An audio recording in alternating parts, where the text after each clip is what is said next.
Guys, gals, non-binary pals, a freshly baked baguette here with rhyme signatures, the nerdiest music review this side of being the most quintessentially French thing outside of smoking cigarettes, drinking wine, and doing things to the bourgeoisie that would make Daddy YouTube very upset with me if I described it in any detail within the first 30 seconds of this video. And today we're going to be doing a review of the new Alcest album, Les Chants de l'Horreur.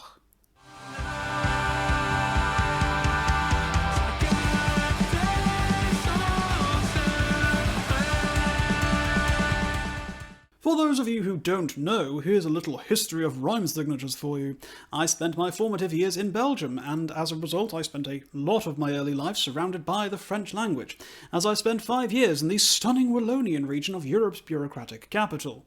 The point I want to make here, though, is that it has instilled me with a strong affinity for the French language media, and specifically French language music. And while I was content listening to regional classics growing up, my exposure to explicitly French music obviously dwindled to almost nothing after I moved away from the country. So, in the early 2010s, while I was exploring the black metal spectrum for the first time, I came across the band Alcest, and the sight of the album title Les Voyages de l'âme sparked my subconsciousness into action, and my youthful, far more accomplished francophone side came to life once more, and I was completely hooked. It was the kind of music I never knew I needed, and I quickly became a die-hard fan of the band. So here we are, 5 years after the band's last record, Spiritual Instinct, with their latest Les Chants de l'Horreur, and I can confidently say that the half-decade wait has been well and truly worth it, as this album truly encapsulates everything that Alcest stands for, with a magnificent, if somewhat predictable offering in their near-flawless catalogue.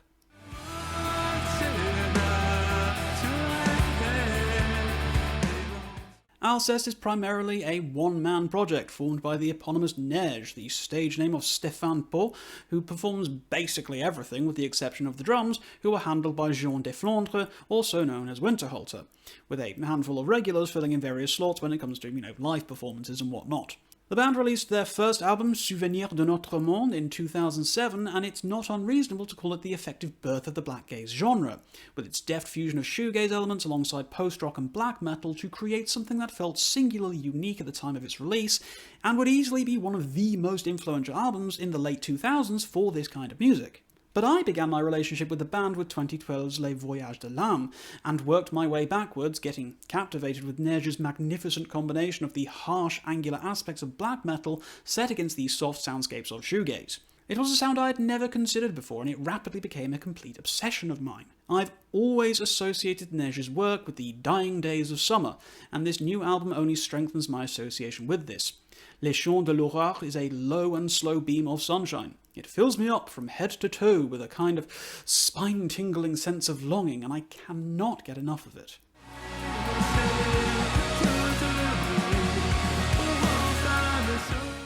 Alcest has never been a band to shy away from the idea of the beauty held within the mire, but that perspective was shifted with 2014's Shelter, which saw Neige basically ditch the entirety of the black metal influences on his work to create an album that was purely shoegaze.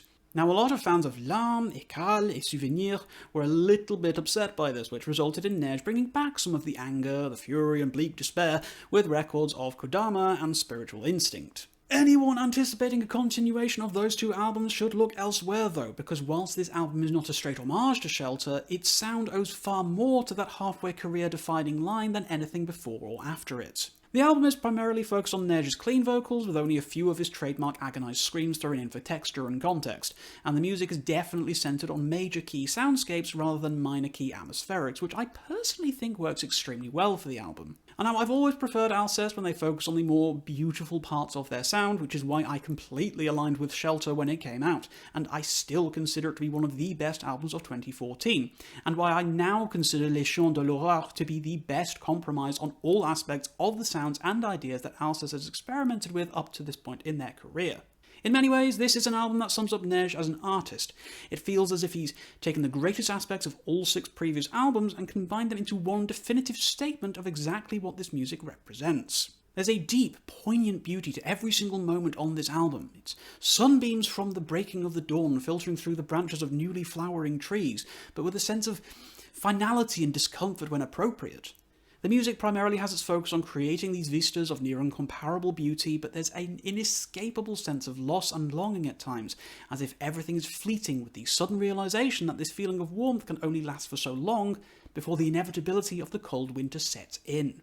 A lot of what makes this album so enjoyable to listen to, though, is how well mixed everything is, and for all I could say about how incredibly lush and full the guitars sound, how the tasteful and minimalist use of keys really accents everything perfectly, or how Nej's vocals have rarely sounded this emotional or accessible, it really is Winterhalter's drums that elevates this album a step above its contemporaries.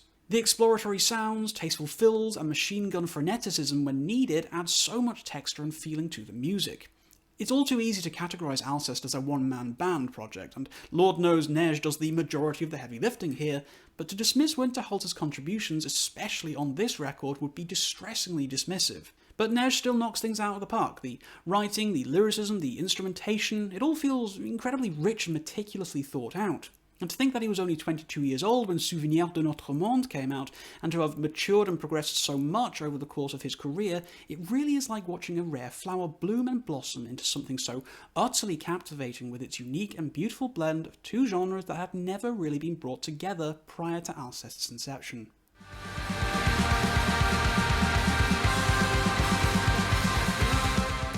There are only a few issues I have with the record, though, the first of which, as with frankly all of Alcest's music, is that it feels criminally short to me. I mean, sure, 43 minutes is about right for him, but the closing notes usually leave me wanting more. Les Chants de l'Horreur, like all of Alcest's music, has the feeling of a comforting hug that you truly never really want to end. L'Adieu is an appropriately tear-jerking finale, but I selfishly wish we had gotten another couple of songs out of this record.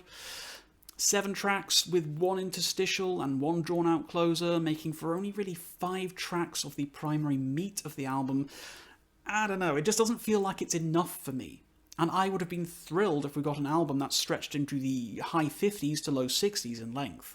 On top of that, this is still most assuredly just an Alcest album, and not a lot else. If you've never been a fan of this kind of music, then Les Chants de l'Horreur will do very little to move your goalposts. Yes, this is a little bit more of a throwback to the experimentation that Nej flitted with on Shelter, but given the generally negative fan reception to that album, it does feel like any truly wide swings or arcs in style or presentation have been thoroughly nixed going forwards.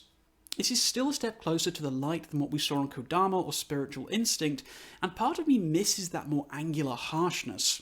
I am, after all, a proponent of the black part of Blackgaze more than the gaze part, but there are still moments scattered throughout the album that speak to the band's roots and serve as a reminder of where they've come from, even if it isn't necessarily their direction going forwards.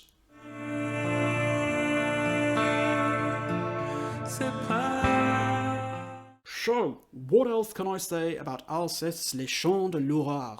I have every intention of answering the question posed on my slightly clickbaity thumbnail, and I can wholeheartedly say that this is not their best album. Well, not for me at least. That accolade still belongs firmly to Les Voyages de l'Âme, and I can't foresee that crown ever being taken from it, but I can comfortably at least say in the honeymoon period of listening to this album that this is easily Alcest's second best record. The return to a softer, more delicate and thoughtful sound after the more aggressive switchback on Kodama and Spiritual Instinct may once again put some people off. But unlike Shelter, there's still more than enough on this album to satisfy those whose musical cravings swing towards the darker and more intense, but without losing sight of the beauty that this genre inherently gravitates towards. I can thoroughly recommend grabbing this one in physical format. It's a stunning body of work with what is currently my absolute favourite artwork of 2024, and after half a decade of absence, even if this is a mere evolution of their sound rather than a revolution, it's still delightful to have Nej and Winterhalter back with us, reminding us again that they are still the kings of this music, despite stiff competition in recent years. This is all, of course, guys, just my opinion, so if you loved or hated this one, please talk to me about your experiences with the album in the comments down below. Please do drop me a thumbs up if you liked the video. Please do tell your friends all about little old me. And if you have been enjoying my content, please do throw me a subscription as well. It'll really help the channel to grow. But until next time, guys, as always, keep your rhyme signatures pretty odd.